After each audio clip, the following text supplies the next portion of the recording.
Good morning, YouTube. I have a theory that Ferrari is going to try and bring back the manual transmission. So are you recording all of the nefarious activities? If you're new to the channel, my name is Dan, and that is Adam. He is my co-host. And I'm not on my phone. Oh. And this right here is the star of the show, Moses. He's pretty chill. And that, of course, is my Ferrari Forfait, and this is my garage, and this channel is all about the supercar ownership experience. And one of the things that I think is kind of a hot topic right now about supercars is the lack of a manual transmission, and will the manufacturers eliminate it completely, or is it ever going to be back in vogue? Well, I have some theories about that, so we're going to talk about that in just a second, but real quick, if you'd like to support us, please like, share, and subscribe. Hit that notification bell, and of course, comment below. We love hearing what you guys think about these sorts of things. Also, go visit normalguysupercar.com, and there you can buy parts and services for your car. Use the code NGS10, it'll hook you up with 10% off. So like I said, I have this theory that at some point, Ferrari's gonna actually bring back the manual transmission. Yes, we do think this highly of ourselves. We think that we're going to change the market. Yes, there's two big reasons why I think this, and one of them is, of course, a little bit self-serving. The second one is actually, I have an interesting data point that I think could be relevant. Let's talk about the self-serving one first because, well, I mean, yeah, you know, like, I like money. Oh, I like money. So obviously, those of you that have been paying attention know that we are involved with Gated 6, which is, of course, the manual transmission conversion company. It doesn't really exist anymore. Well, we haven't announced all that, so Oh. stay tuned for that. There's we got some big announcements you Some guys might like.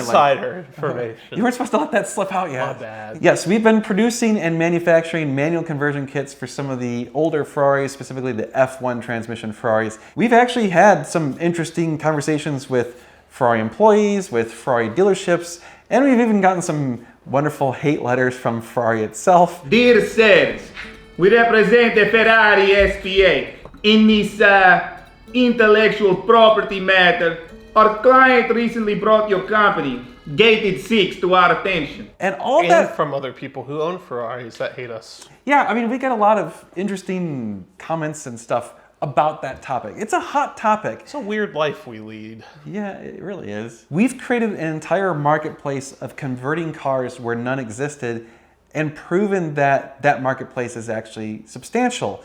Enough so that Ferrari has actually told dealerships that they don't want them to buy our parts. Or even service the vehicles.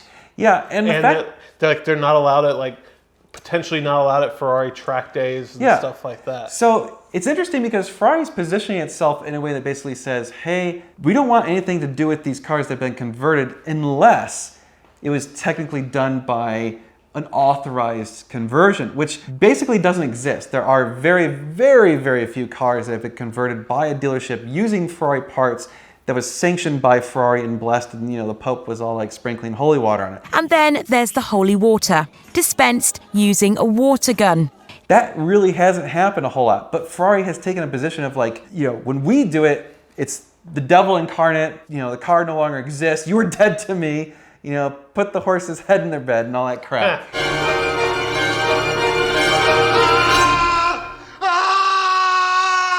Oh, you could Photoshop that. That'll really get That us would a be pretty- cease and desist. Oh, dude, that would be terrible. I'm definitely not going there. So anyway, all this leads me to think that Ferrari is, we know they are aware of conversions, they are well aware of it, and they don't like it, and I think they don't like it because they're not making money on it. That's my theory. If Ferrari was able to monetize it, they would be all over that shit. So I think what's gonna happen is basically they're gonna say, hey, some point in the future, we're bringing the manual transmission back, but we're waiting for the hype, like, to be at fever pitch, and then the market's going to make it so we have to. That's at least my theory. I mean, it makes sense from a business perspective because there is definitely a demand for it. We've proven that, and they're cheaper.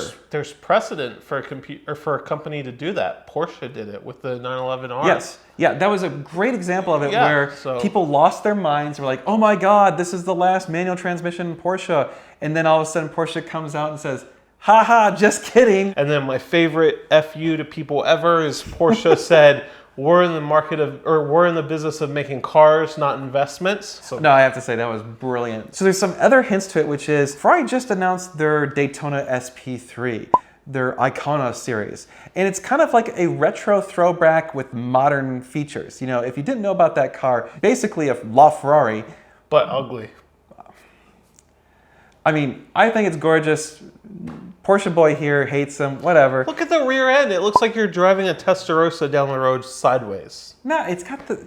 Testarossas have the slats on the rear lights too, you know? Right, but they did it in such a way that it looks like it's the doors or the quarter and everything like that. My point is, Ferrari creates this thing, and it's a bit of a retro throwback, which there's been a retro throwback vibe in the car world for quite a while when, you know, Ford brought back a Mustang that kind of looked retro, and you know, the Challenger and Chargers came back, and the Camaro and Bronco. So everything's kind of taken this like cues from the era when cars were cool. And so Ferrari, I think, is trying to do that a little bit and get their feet wet with the SP3 and say, hey, is that gonna work? Oh, I'm on a boat with a couple of wackos, shaking my hips and dipping my fat toe in the water.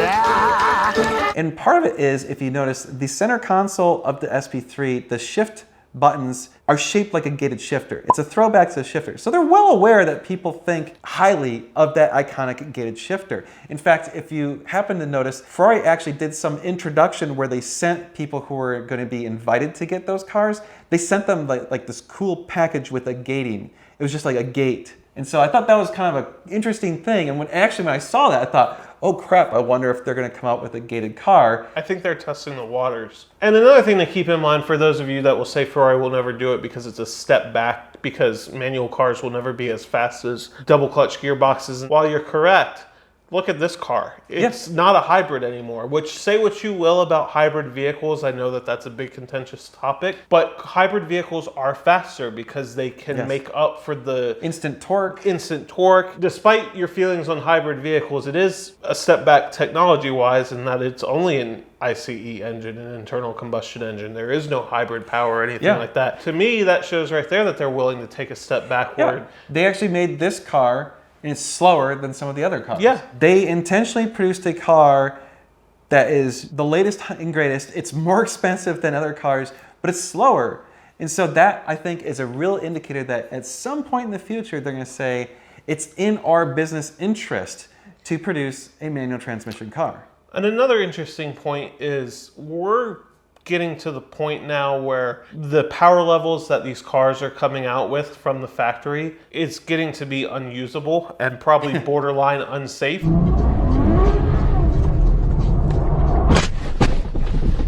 Because in the past, it's always been how much more power does it have than the previous model? How much more power does it have? You're going to get to a point where it's not the responsible thing to do to keep giving more and more and more power, or even the viable thing to do. So mix it up with the manual transmission. Well, and even taking that a step further, none of the ICE cars are going to be as fast as the electric cars. Yeah. In the 0 to 60 range, right? If that's like the only metric you care about, you can't compete. Yeah. It's basically impossible. We've peaked, kind of. Right. So if that's true, what I think is going to happen is as more and more electric cars come out and like the daily driver electric car ends up being faster than a supercar, people are going to no longer care about that component of the supercar. They're going to say, I want the driving experience. Yeah. And so they're going to want that experience of, I'm still in control of the car. I'm still doing all of the work.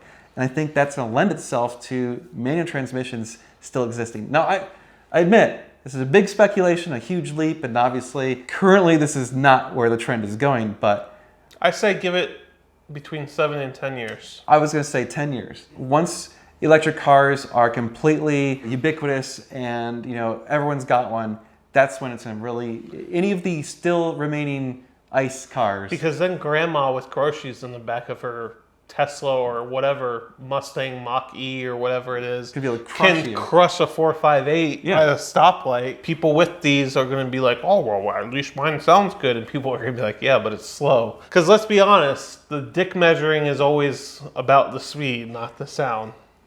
Unfortunately. So give us your opinions in the comments below. Do you think that manual transmission Ferraris will ever exist again from the factory? Do you think that we're just losing our minds and it's completely bullshit? We're interested in your opinions. And if not, what would be some other interesting things that could be retro throwbacks that get brought back into cars, even with new technology? Because I really think the SP3 is a fascinating step for Ferrari. I really was shocked by the way that they did not make it the fastest thing, even though it's over $2 million and they're only making 599 of them. But you guys are amazing. Thank you so much for watching. Please like, share, and subscribe. Hit that notification bell. That does help us out. We do appreciate it. And of course, visit normalguyssupercar.com. Hook yourself up with 10% off using NGS10 on parts and services for your car. But we'll be doing a lot more car stuff, so you're gonna wanna stay tuned. It's going to be controversial. Yeah, and shifted maybe. Gated.